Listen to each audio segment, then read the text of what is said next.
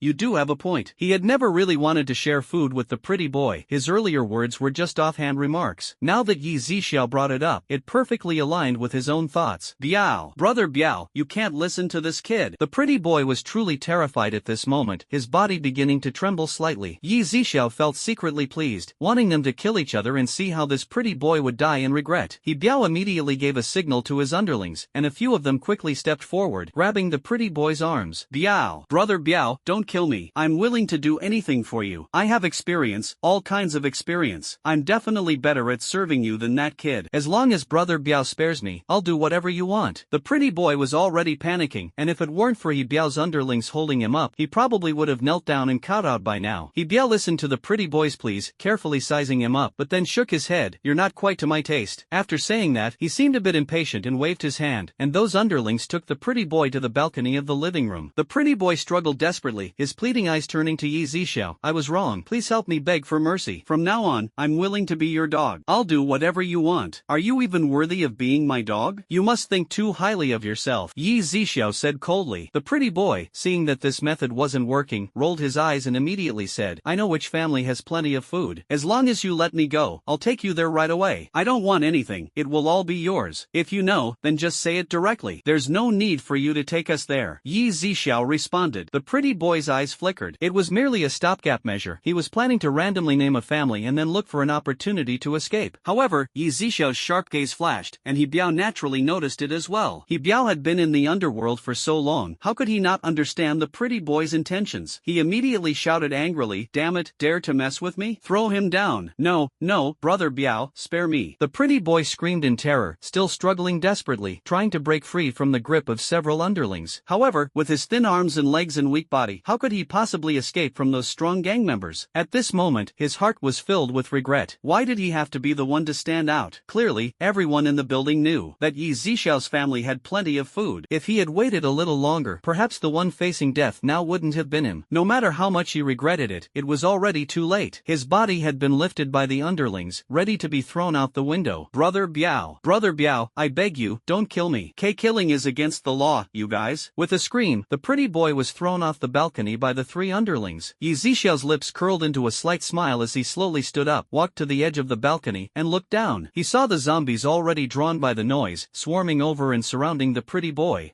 He saw a small tree in the community's greenbelt again, its branches smashed and broken. Looking back at the pale-faced man, a sinister smile appeared at the corner of his mouth. not bad, it seems there's still a breath left. Now, Yzishao's strength and insight were extremely sharp. The fact that the pale-faced man could still have a breath left made him quite satisfied. This way, he could be consumed by the zombies bite by bite while still conscious. After being bitten by a zombie, it usually takes 3 to 5 minutes to mutate into one, depending on the size of the wound and its proximity to the brain. The zombie virus needs to invade the brain's nerves to complete the mutation. However, the pale-faced man died within less than a minute of being consumed by the zombies, without even the chance to turn into one. At this moment, Hibiao also walked up behind Yzisha and asked, "How is it? We followed your instructions, and Hibiao revealed a sly smile. "Since he's already gone down, how about you go down to keep him company?" Yzisha turned his head, his gaze icy, but a faint smile lingered on his lips. When Hibiao met Yzishao's gaze, a chill instantly ran through him. An inexplicable fear made him instinctively step back, trying to put some distance between himself and Yzisha. "You guys, tie him up for me." Hibiao retreated behind his underlings. Those lackeys immediately stepped forward, ready to seize Yzisha. "Catch me?" Yzisha sneered disdainfully, then raised his hand and, from a distance, clenched one of the lackeys' necks. Let me go." Looking at the terrified expression of the underling, Yzisha did not hesitate and directly waved his hand to throw him off the building. A piercing scream echoed in their ears, growing distant, and in just a moment, silence returned once more. At this moment, Yzishao's home became so quiet that even the sound of a pin dropping could be heard.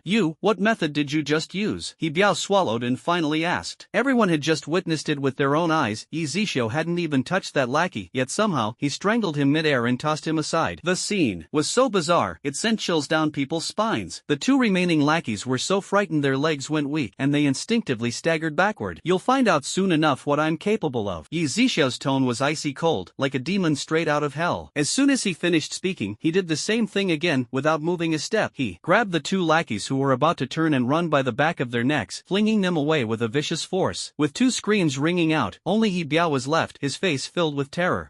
What are you? No, you can't be human." Hibiao's voice trembled as he stared at Yzisha in horror. "I'm not human? You're mistaken. The truth is, you're the one who's not human. Or to be precise, you're already a dead man." A faint smile curled up at the corner of Yzishao's lips. Hibiao wanted to run at this moment, but he felt as if his legs were filled with cement, completely unable to move. Faced with a fear beyond his comprehension, his mind went blank, with no sensible action to take. "A ghost. You're a ghost. Don't come any closer. I beg you, don't come any closer." Hibiao clutched the chair beside him, retreating step by step, his earlier bravado long gone. Meanwhile, Yzisha advanced slowly, secretly satisfied in his heart. He wanted Hibiao to die in extreme terror. "Please, it's my fault for not recognizing greatness. Spare me, and from now on, Hibiao, will be your dog. Whoever you want me to bite, I'll bite." Hibiao realized he needed to react and immediately dropped to his knees, starting to kowtow repeatedly. The sound of kowtowing was exceptionally loud. You think you're worthy of being my dog?" Yzisha glanced at Hibiao. "As long as you don't kill me, I'll find food for you." Hibiao thought to himself, the person in front of him was even more terrifying than the zombies. "Sure." Yzisha nodded with great interest. Hibiao's eyes lit up, as if he saw a glimmer of hope for survival. But then he heard Yzisha continue, "Or, how about I just send you down there directly? Save some time." What? Before Hibiao could react, his vision blurred, and he was already standing on the balcony with Yzisha. Yzisha grabbed Hibiao's shoulder and effortlessly flung him over the balcony, leaving him dangling in mid-air. Hibiao screamed as he looked down from such a high floor, seeing over a dozen zombies wandering below. The fear in his heart had reached its peak. A stream of yellow, foul-smelling liquid instantly ran down his thigh, with some even dripping onto the heads of the zombies below. Pull me up, I beg you." Hibiao's words were not yet finished when Yzishao's face filled with disgust. "Ugh, so disgusting." He then slowly loosened his grip. No,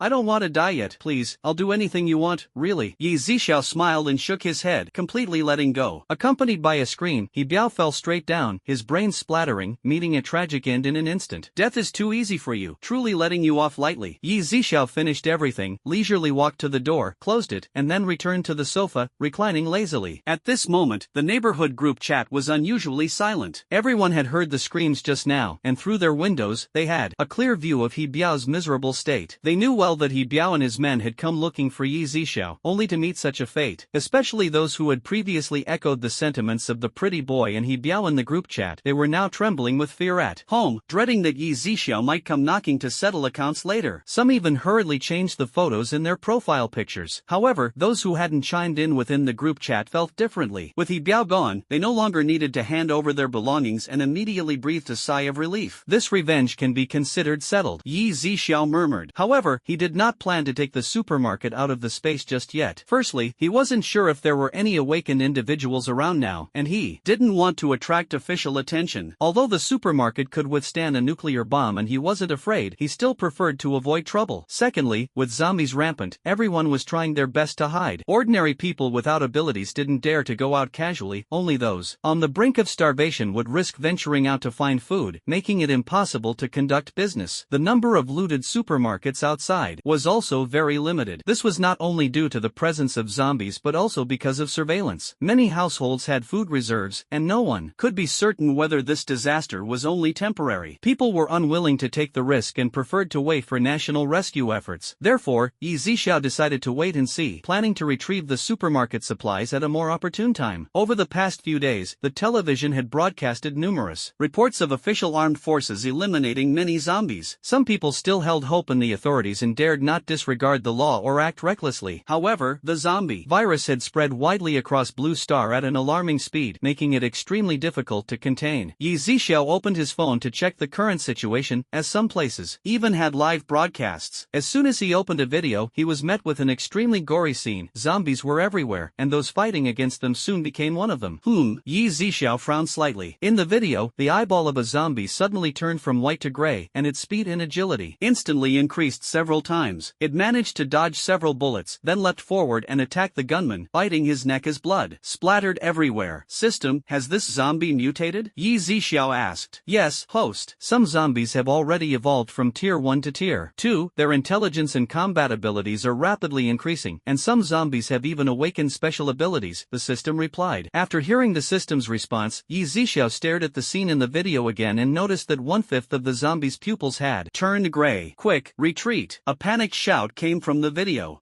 Even the live-streaming reporter, who was far away, was suddenly knocked down by a Tier 2 zombie and had his neck bitten through in an instant. The screen abruptly went black. It seems the authorities are now struggling to fend for themselves, Yzia muttered as he turned off the video and sat on the sofa, lost in thought. At that moment, there was a knock at the door. Knock, knock, knock. Who is it? Yzia asked. Hey handsome, we live right across from you. A sweet female voice came through. Yzia remembered that there seemed to be two girls living across the hall. What is it? He asked somewhat impatiently. Handsome, the two of us girls are at home and feeling a bit scared. We were wondering if we could come over to your place. Her voice carried a hint of coquettishness, but Yzia felt a wave of discomfort upon hearing it. Handsome, can we, please? The woman asked again. Get out, Yzia said in a deep voice. The two women outside the door burned with anger upon hearing Yzia's merciless rejection. They had the figures, they had the looks, and normally, they wouldn't even spare a glance at someone as poor as Yzia, if it weren't for seeing him buy a lot of food earlier and then watching through the peephole. As he threw Yzia and his group down the stairs, though they couldn't see clearly, they knew he was a formidable person. They wouldn't have knocked on Yzia's door, let alone taken the initiative to suggest living together. In this zombie outbreak, relying on a strong person might just save their lives.